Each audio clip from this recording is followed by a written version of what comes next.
ازيكم عاملين ايه؟ عندكم فيديو جديد، يا رب تكونوا بخير. معانا النهارده مشكله مهمه جدا جدا جدا بتواجه اغلب الناس اللي شغاله اونلاين او شغاله في مجال الدعايه والاعلان، الا وهي مشكله ان بوستاتك او صفحتك بتتصنف ان هي محتوى غير مهم او احتياجي.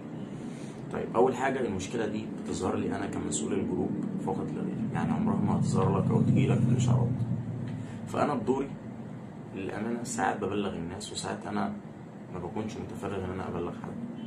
في ناس بتاخد المشكله دي ان انا عشان عامل الجروب بشروط اشتراك شارك، فبيفكروا ان انا عامل الحركه دي عشان اجبرهم ان هم يدفعوا، او ان انا بخوفهم عشان يدخلوا معايا في فكره الاشتراك. طيب، اول حاجه لازم افهمك المشكله، هي مش مشكله كبيره ولا مشكله ان احنا نتهاون بيها، بس هي مش كبيره، وبرضو زي ما قلت لك ما ينفعش نتهاون.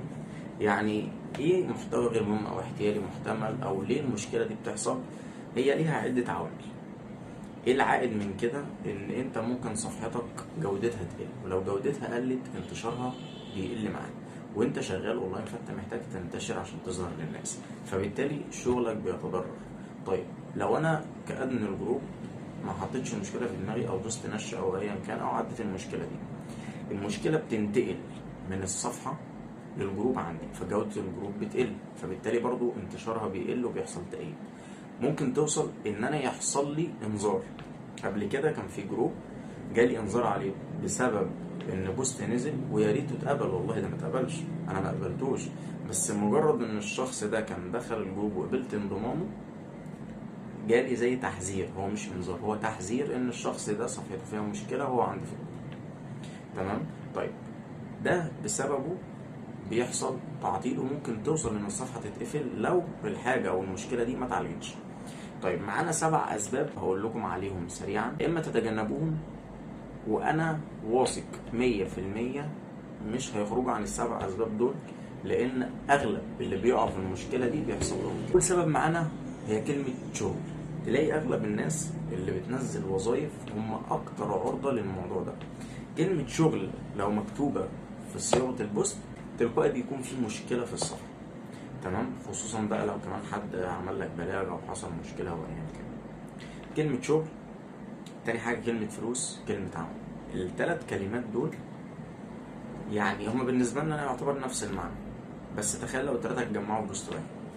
تمام، ده رقم واحد. رقم 2 الاسامي بتاعه الصفحات. اغلب الصفحات اللي بتتصنف كده بيكون اسمائها وهميه، ظهرت مش عارف ايه، جنة ايه، نار ايه، ايا كان المسميات كلها غريبه. بس كل المسميات الوهميه دي برضو بتعرض الصفحه للمشكله دي.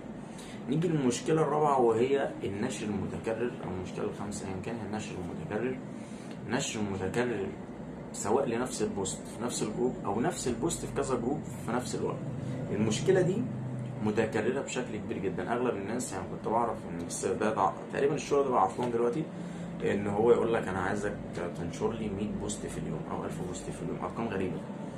هو اصلا انت مسافه ما تنشر اكتر من 20 بوست انت صفحتك تلقائي تتصنف محتوى غير مهم.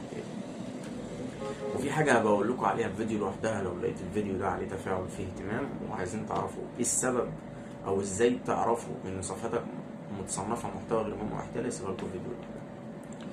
النشر المتكرر غلط على الصفحه وعلى الجروب، وخصوصا لو في لينكات. تجنبوا اللينكات بكل انواعها، تجنبوها. لو في لينك مهم عايز تنزله نزله مره او 2، اخرك هتشيره 10 مرات في 10 جروبات، توقف على كده. طيب، الصفحات الجديده. اغلب الناس بتعمل صفحات جديده عشان صفحتها القديمه اتقفلت، فبتلف في نفس الدايره. هو عمل ايه في نفس الدايره؟ هو مش واخد باله. يعمل صفحه جديده عشان القديمه اتقفلت. طب انت ما عرفتش القديمه اتقفلت ليه؟ فتعمل نفس الاسباب في الجديده. فانت بالنسبه للفيس انت شخص هو نفس التليفون بنفس الاي دي، بتعمل صفحات وهميه عشان تضر او تخالف سياسات الفيسبوك، فيحصل لك تأييد على الاي دي بتاعك في اي ايميل هتعمله هيبقى بيتوقف تلقائي. فما فيش حاجه اسمها اعمل ايميل جديد عشان اقفل القديم، لانه كده هيتقفل والجديد هيتقفل ونفس المشكله، لانك ما عالجتش اساس المشكله. توثيق البيانات. اغلب برضو الصفحات دي بيكون بياناتها وهميه، لا اما من غير رقم تليفون او من غير جيميل، ولو برقم تليفون تلاقي رقم التليفون ده مشترك في كذا صفحه، وده برضو غلط. اخر حاجه وهي التبديل بين الصفحات. يعني لو صفحه عامه مش شخصيه، الصفحه الشخصيه اللي هي ادمن في الصفحه العامه بتقعد تبدل بينهم كتير، وخصوصا انك بتبدل بينهم مش بتقفل. والحركه دي انا اتكلمت فيها قبل كده. يعني انا دلوقتي الصفحه دي ماسك بيها الصفحه دي، فببدل بينهم، بعمل تبديل. اول ما بعمل تبديل بشتغل تلقائي، اقوم داخل انشر واعمل واعلق واقوم راجع تاني واشتغل وانشر واعلق. هنا هيجي لي المشكله في الصفحتين مش في الصفحه الواحده. دي كل الاسباب اللي تخلي صفحتك تصنف محتوى غير مهم او غير محتمل.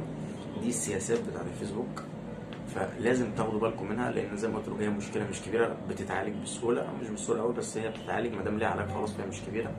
بس في نفس الوقت ما تتجاهلهاش، لانك هتدخلك في زون ان صفحتك هتتأيد، توصل انها تتقفل، تعمل صفحه جديده وتلاقي نفسك بتلف نفس الدايره، تلاقي نفسك عمال تشتغل على الفاضي. وخدوا بالكم من النقطه دي.